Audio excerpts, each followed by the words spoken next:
English shorthand high speed 150 words per minute. Tamil Nadu speed papers passage number 23. Please get ready, start. Sir, I am really glad to find that many of the members who have participated in the discussion on the appropriation bill have made very useful and constructive suggestions. So I take this opportunity to offer my sincere thanks to all of them. No doubt, some of them have made a few carping criticisms and have made certain observations with which the government cannot possibly agree. Nevertheless, the government always treat the views expressed on the floor of the House with great care and attention and will have all of them fully examined. Now let me proceed to some of the specific issues raised here with reference to the point made by one of the members that this government has not received from the government of India as much financial assistance as some other states. I have to tell the honorable member straight away and through him this House that his surmise in this regard is not absolutely correct.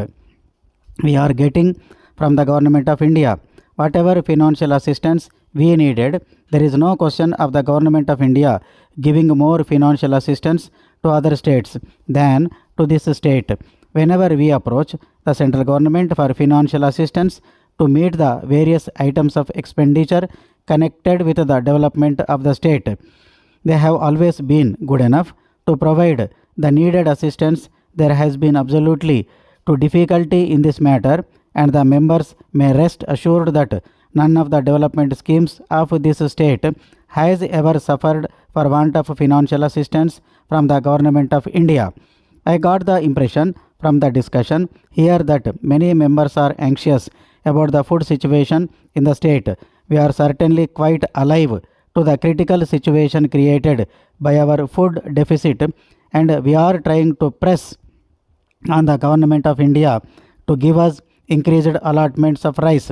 As a matter of fact, they have readily agreed to increase our quota of rice substantially.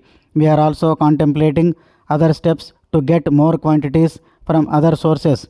Therefore, we do not expect any difficulty whatsoever. We will take care to see that the people are not put to any undue hardship. With the limited resources available to us, we have been able to do what best we can to alleviate the suffering of the people of this state. So, I would very much like the judgment of the members of the opposition to be founded on this unshakable fact. The honorable leader of the opposition remarked that this government are always trying to oust the jurisdiction of the courts. I am glad that he has raised this rather ticklish question. I would very much like to say a few words to clear the possible misunderstanding that may prevail in certain quarters so far as this matter is concerned. The legislature has its own functions to perform. The will of the people and the aspirations of the people must be reflected in the legislature. The legislature, being a sovereign body, is eminently competent to say what is good for the people. It is certainly the prerogative of the legislature to decide what is good for the people. When the legislature, after due deliberation, passes an enactment, if it is ultra vires of the constitution of the fundamental laws of the land, then it is for the courts to point out that it offends certain provisions of the constitution or the relevant act. But ordinarily, the will of the people must be taken as being reflected in the legislature. All these three wings of government, namely the courts, legislature and the executive, are there to serve the people, to champion the cause of the people and to see that the welfare of the people is maintained. The welfare and security of the people of the land must be the prime consideration of any government or court or legislature. If any wing assumes greater jurisdiction in this link, it must be checked by suitable remedial measures undertaken to see that each wing functions in its own sphere without encroaching upon the jurisdiction of the other. The government have no doubt enormous powers of taxation and of arresting and prosecuting people. They must necessarily have checks on them, and the courts are exercising that check on the government. Therefore, it is in the interests of everybody that the dignity of the courts, the legislature, and the executive should be evenly maintained. Otherwise, ultimately there will be friction among these three limbs of the government and the welfare of the people will be jeopardized.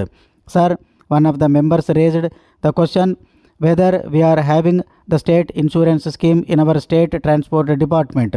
I may inform him that we have built up an insurance fund of rupees 2 lakhs.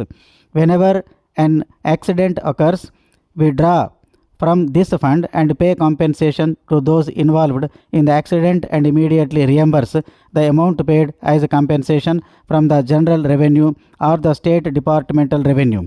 Thus, we always keep up this fund to the extent of 2 lakhs. At one time, we thought of building up a large fund, but when we looked at the number of cases of accidents, we came to the conclusion that rupees 2 lakhs would suffice for the purpose for the present. Reference was made to rural electrification. I am glad to hear the member who raised this subject say that he was speaking for the people. I really want that some members should specialize in certain select subjects and bring matters relating to those subjects to the notice of the government. If they do this, they are sure to attract the attention of the House and the government, as they can talk in an authoritative and convincing manner about the subjects specialized by them. With these few observations, I conclude my reply to the discussion on the appropriation bill. Once again, thanking the participants for their constructive suggestions.